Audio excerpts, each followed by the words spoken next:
First question, tell me one thing you do to have the best year ever. One thing, it's hard to choose one thing, but if I had to choose one thing, it actually happens on New Year's Eve while other people are out at parties celebrating with friends. My husband and I stay home on New Year's Eve, and we have a book that we've had for, I don't know, almost a decade now.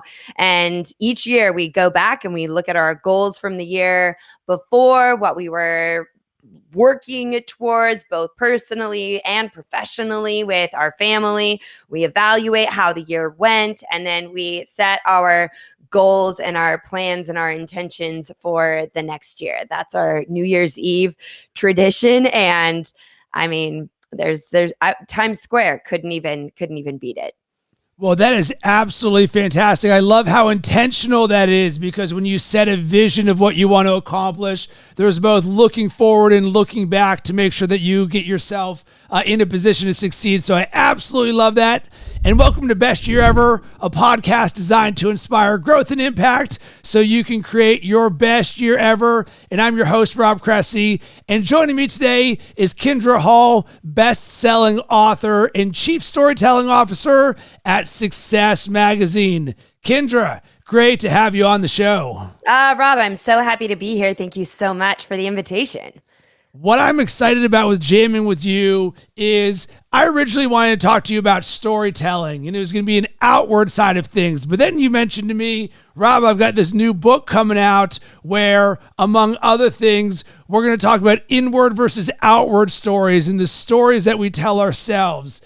And that is speaking my language, because when I look at what are the biggest game changers in my life and the things that I can share with others that'll have the greatest impact on them, certainly to create the best year ever, it is the inward work that we do, the stories and things that we tell ourselves and that we believe that allow us to show up as the best version of ourselves every single day. So I want to start with that and see, what does that mean to you?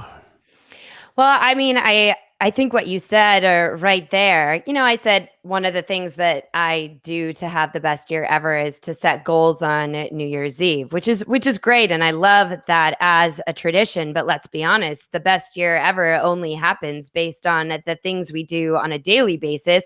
And even more micro level are the things that happen to us hour by hour, or when we face a challenge, or when we have that sense of inactivity or procrastination where the goal, we can see it, we've set it, we know what they are, but how do we move ourselves in the direction of that goal? So yeah, I think that day to day, that inward conversation that we're having with ourselves is so important. So let's start with some actionable things. So I was like, all right, I buy what you guys are talking about. How do I get started with this? How do I start reframing the story that I tell myself? And what are the actionable things that I can do? And for me, my morning routine is paramount to my success, because the way you start your day is going to dictate the way the rest of it is going to be. And I'm very aware that at no time in the history of the world have we ever had more things thrown at us from an attention standpoint. Social media, the news, TV, email, you name it. So oftentimes, the second you wake up, there's an opportunity for you to jump right into the world and be on somebody else's agenda. And it's a very easy thing to do. It can sometimes be a fun thing to do, but it is not intentional and it is not designed for your success. So for me, I think, you know what? That's always going to be there. I'm going to have the opportunity to consume 22 hours worth of Instagram if I want. That can be there, but instead, it's important to me to say, hey, like a computer, what is the boot sequence that I need to have to program myself to being the best version of myself every day?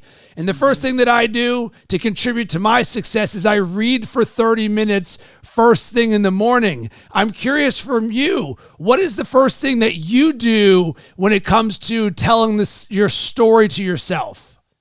Ooh, That's a great question. One of the first things that I do, and since you're talking about your morning routine, I have my own morning routine. I like to get up early before anyone else, and I'm a journaler. I always have been. My first journal was given to me as a gift when I was in fourth grade. I still have it.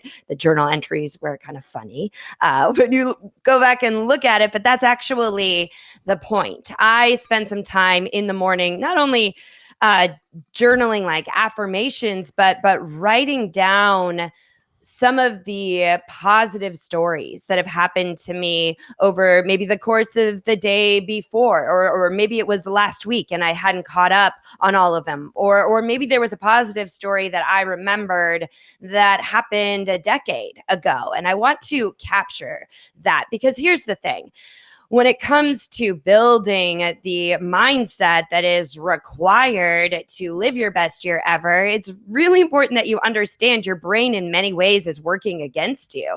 It is replaying automatically, habitually, and invisibly, subconsciously. You don't even know that this is happening. It is replaying oftentimes negative stories about yourself, the times that you failed, the times that you were embarrassed, the times you felt shameful. Now, that programming is natural from a human standpoint. It's part of our survival mechanism. It's there to keep us safe. However, when you have that on a replay, it's really easy, unless you take intentional control of it, to remember to tell yourself the good stories, the great things that you did. Now, it doesn't have to be that you won first prize or made $1 million. They can be the really small successes. But by being very intentional about recording and remembering in detail your triumphs, your good stories that help fuel more good stories and actions that lead to great stories, you need to write them down. You need to be reinforcing them, capturing them, or going back or rereading them. So that's something that I do in the morning. I absolutely love that. And for me, the theme that I hear through all of this is one word: consistency, and the power of consistency. Because what you tell yourself can work both ways. If you're in that negative loop, you're going to be building negative momentum. But if you're in the positive loop, you're going to be building positive momentum. So just picture how far away those two different perspectives get from each other day after day after day. And it allows you to say, hey, what are the things that I'm going to focus on? I'm someone who does both journaling and gratitude and meditation. And for me, my morning routine is an hour and a half plus, because of the various things that I do to cultivate my being. And one of the biggest ones for me, or at least a game changer within the last year, was the importance of feeling into the things that I am saying and declaring to myself. For the longest time, I had affirmations, a series of an I am statements that I would say to myself. But then through one of the coaches that I had, if anyone's interested, is the podcast I did with John Patrick Morgan. He really taught me about the difference between an affirmation and a declaration. I am this. And I know a lot of people early on, when you're learning about this internal work, and this actually happened on a workshop I did last week. They said, Rob, what if I don't believe my affirmation? Because it's something that you could put out there. I want to make $1 million, or I'm the most successful person in the world, something like that. And people don't necessarily believe it. And what I always say is, you want to be declaring something. I am this. And the second you decide you are something, you are something, you are that. And certainly when it comes to storytelling, I teach this all the time for people who want to be prolific creators. You want to be a prolific creator? Great. You are a prolific creator. Start feeling into that being. And then what changed for me is when I would say something like, I am abundantly generous, I would close my eyes and I would picture a time in which I was generous. Maybe I'm getting water for my wife when she asks, or maybe I'm giving an extra tip to someone. But now I'm using evidence from the world in which I saw that. And now I can feel into my generosity. And then I do that for a series of, 25 different statements to where now I'm experiencing what it's like to be generous. And when you do that, you're on such a different plane because you start from, what if I don't believe this? Now you're feeling and experiencing that. And as you walk around life, now you're looking to collect evidence of opportunities where I am generous or I am in flow. I'm curious your thoughts on feeling into your internal belief.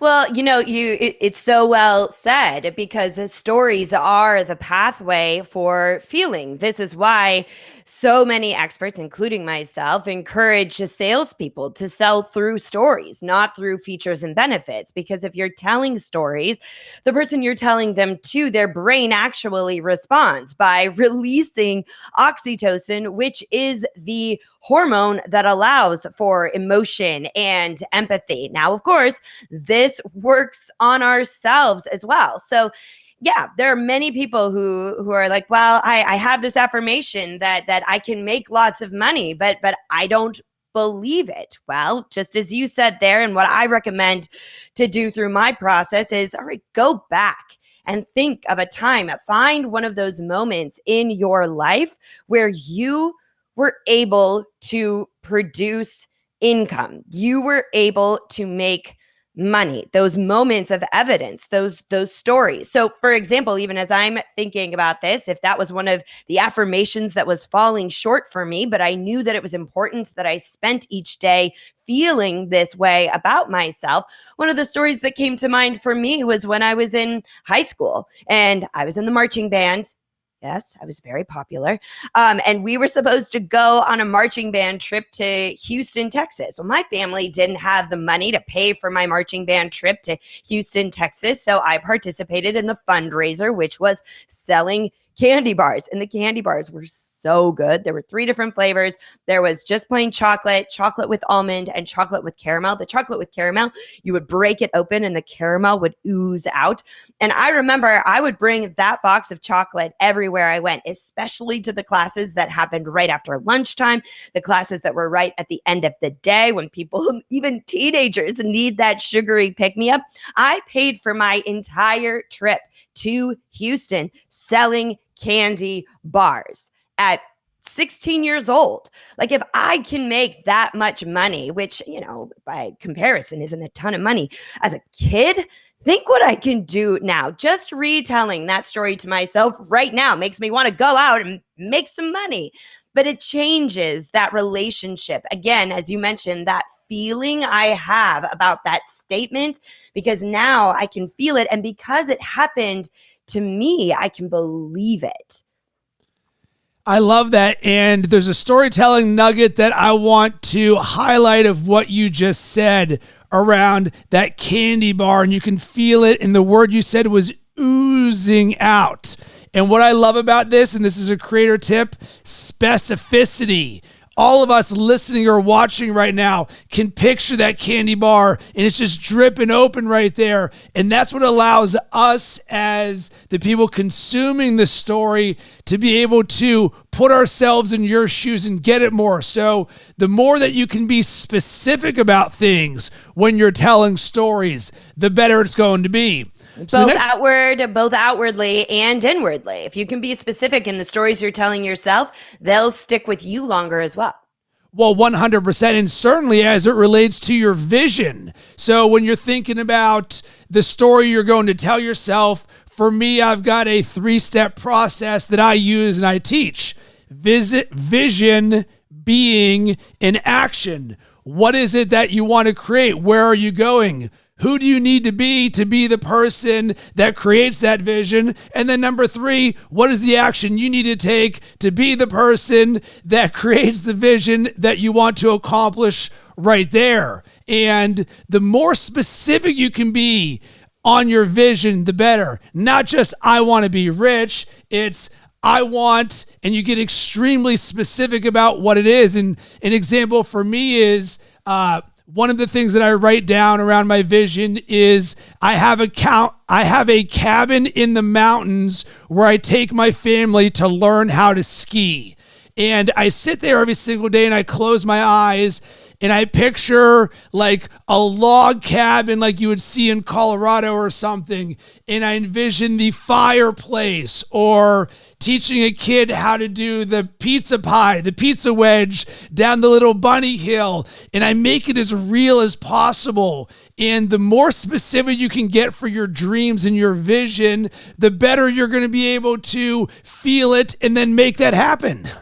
Yeah, I think back to some of the visions that I've had, and the twists and turns that those stories have taken. We moved about 3 years ago now to New York City. It was kind of a whim.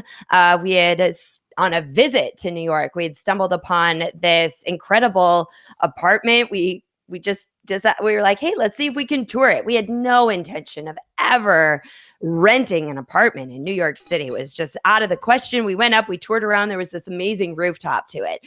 We left, and I said to my husband, let's figure out how to make this happen. We need to make this happen. And so through a series of things, we were able to, put a deposit down on the apartment with the rooftop. It was so exciting. And then it got rented out from under us, which was heartbreaking and reinforced this vision that we were really casual about, but it became very specific. We ended up getting a different apartment on a whim, again, moving our whole family to New York City, living there. And then in 2019, the rooftop became a vision again. So we started looking at apartments with outdoor spaces. We found this perfect one. It was amazing. We were so excited. It was the roof that we had envisioned all along.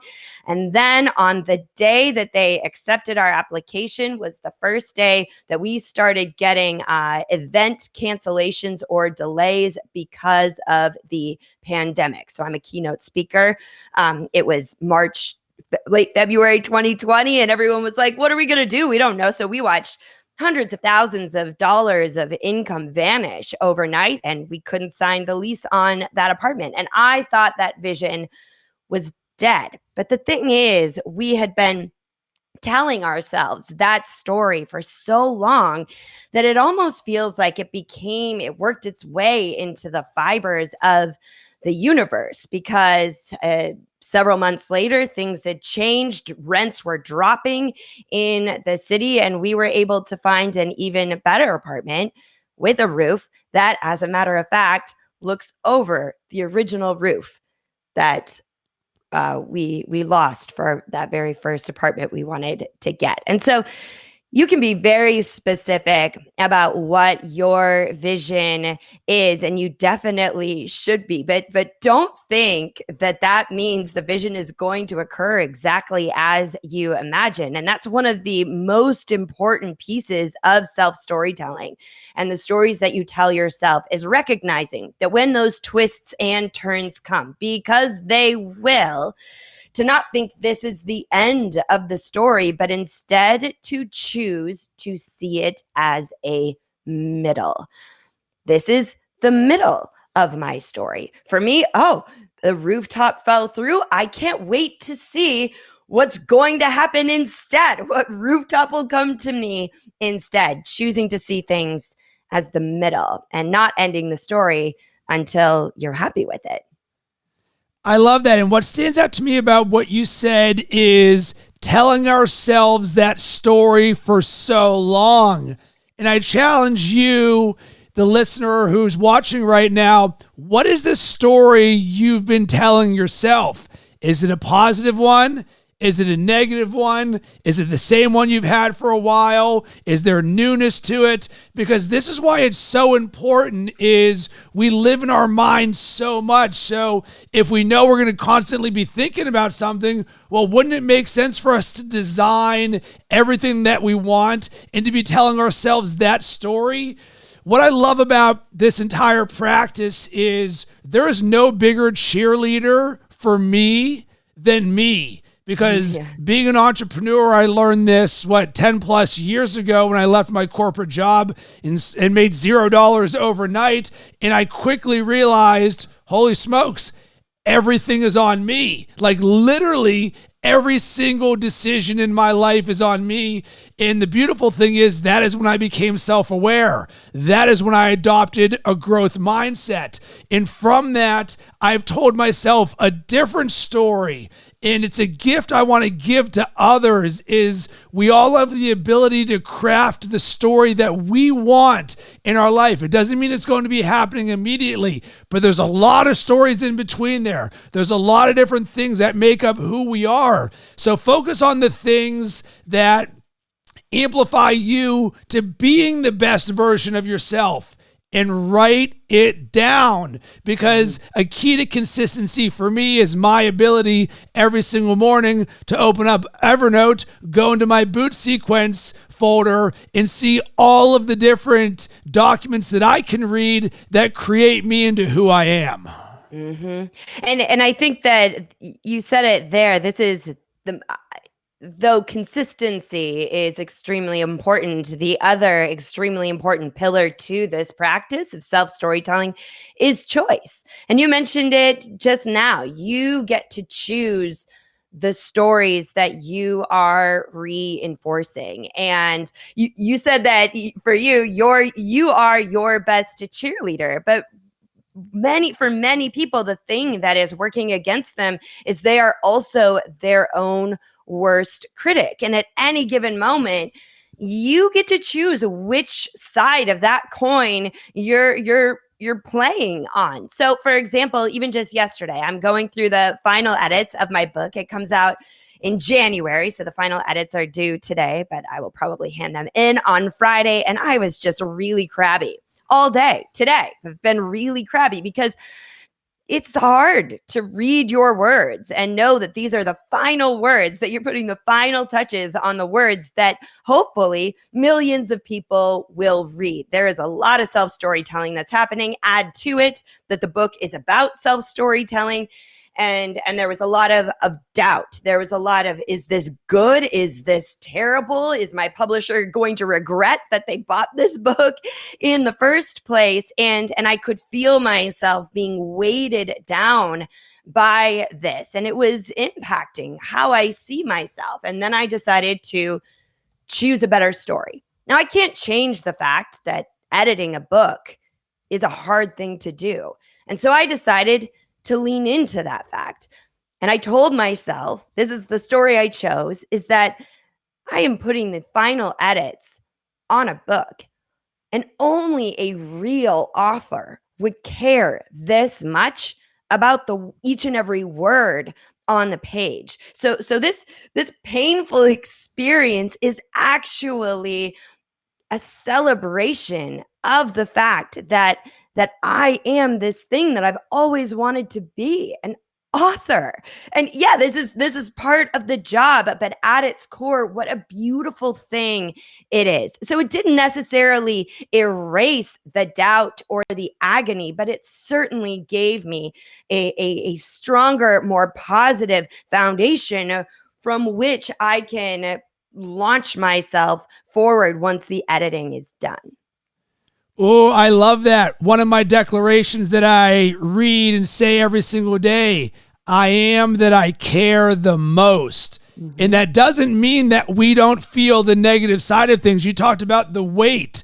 And one of the things that's really helped me from a reframing side of things is there can be a weight to your energy and to your feelings. So we can feel a feather and your emotions are light and blissful, or something can be super heavy and you can almost feel it in your chest and your body.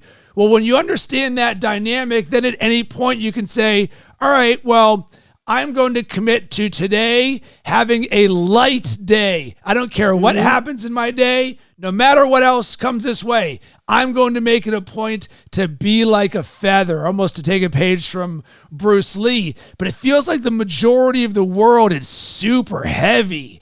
And the weight to the things, and the more that we can be loving to ourselves. Another thing that I'm really big into is I say to myself around self-love, I love myself. I am that I love myself unconditionally. And this is something that Why am I my biggest champion? Because I designed myself to be my biggest champion, because I know how often I feel the emotions that you're talking about right now. Because it comes with performance and growth and newness and doing things you've never done before. So I want to make sure everyone knows that we feel just as much heaviness and expectations and potentially not enoughness as everyone else. We just have a process or a way of thinking to reframe it so it serves us. I love how you talked about I care so much and that's why I'm feeling this, whereas some people will just live in the negative without seeing the positive. Yep. And just see it because I think the worst thing we can do in those situations is it becomes a cycle of beating yourself up. And that's a cycle we have to stop, right? That's that inner critic aspect of it. Like fine, experience the heaviness of it. But I love that quote that says, grief is love with nowhere to go. It's the ultimate reframing of grief. And so, when you're in a moment of grief or a season of grief, which many of us have been before, right? It doesn't make the grief go away, but as a reminder that it's actually love, there's power in that reframing. And that's something actually I've been experiencing this week around the reframing of tough times and grief. And you know what I thought to myself? I'm a big believer in karma. So when something negative happens in your life, and especially if it's a big, heavy negative, something that could have grief attached to it, what I said is, you know what?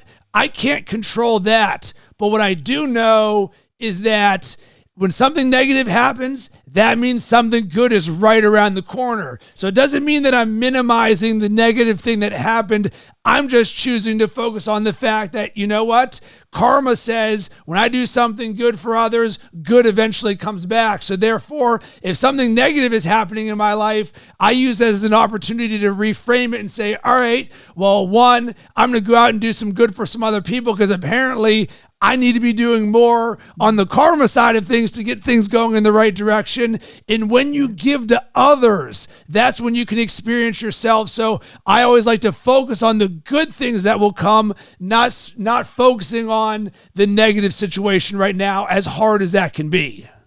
And if you are struggling with that, telling yourself that good things will come, sometimes it's easier said than done. Then revert back to your storytelling strategy. Remind yourself of times where you went through something difficult or something happened that wasn't good. And whether it was a few days or a few weeks or years later when something better came of it, have a few of those stories on hand so that you can retell them to yourself and in doing so reaffirm that statement about karma really is true.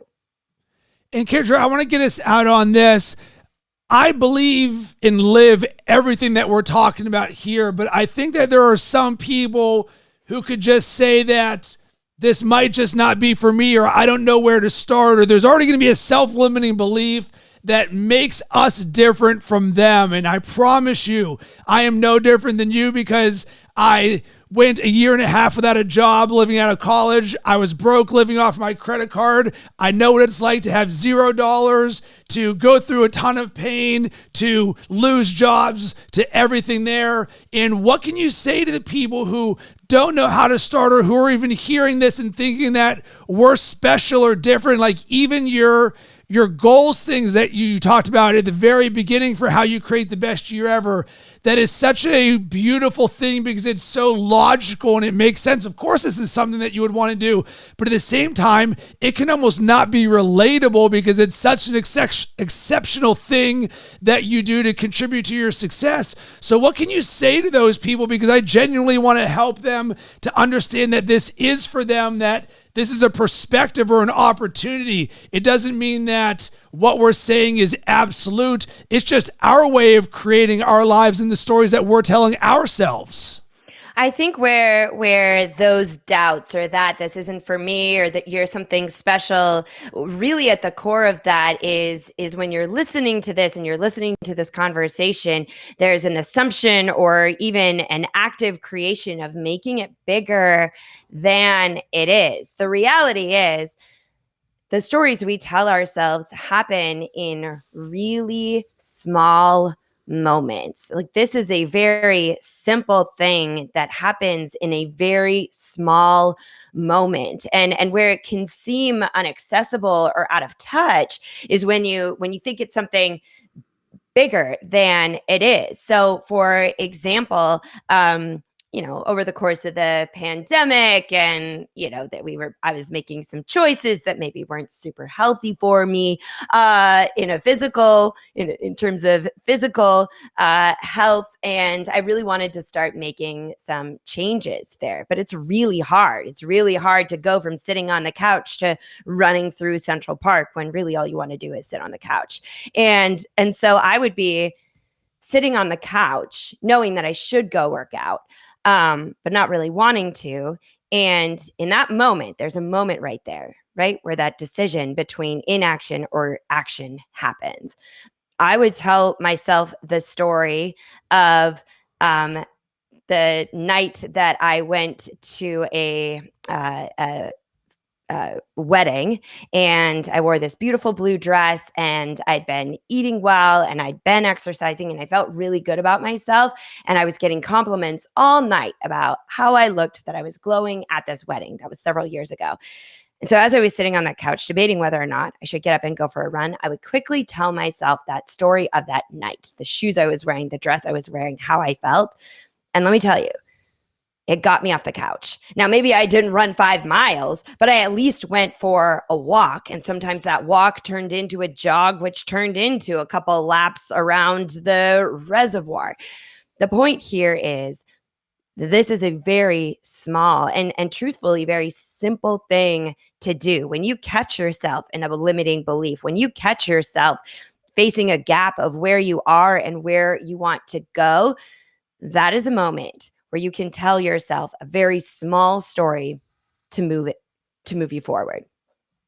And I live that on a daily basis, just like you on the fitness side of things. You know what I do? I think about the previous time in which I didn't want to go to the gym, and I put my shoes on and I went to the gym. There's a great book around this concept called One Small Step, Kaizen. It's around Kaizen, this theory from Japanese, where it's literally just do one thing. You focus on the micro, because I feel like so many people focus on this macro. I've got to do all of this stuff. I have to run a marathon. Nah, what is one thing you can do to get off the couch? Put your shoes on, and boom. Now the next time that you come into that situation, you're like, well, I did overcome this last time.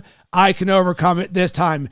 Kindra, I really enjoyed jamming with you. You've got a fantastic energy and way of being around yourself. Where can everybody connect with you? Well, you can, I suppose the first thing to do is get on the list to pre-order the new book. It is at chooseyourstorychangeyourlife.com. We have some great bonuses. There'll be a mini course coming out. I'll send you a thank you video. We'll send you a signature so you can stick it in the book when it comes to you in January. And I'm also on all of social media. So Instagram is at Kindra Hall.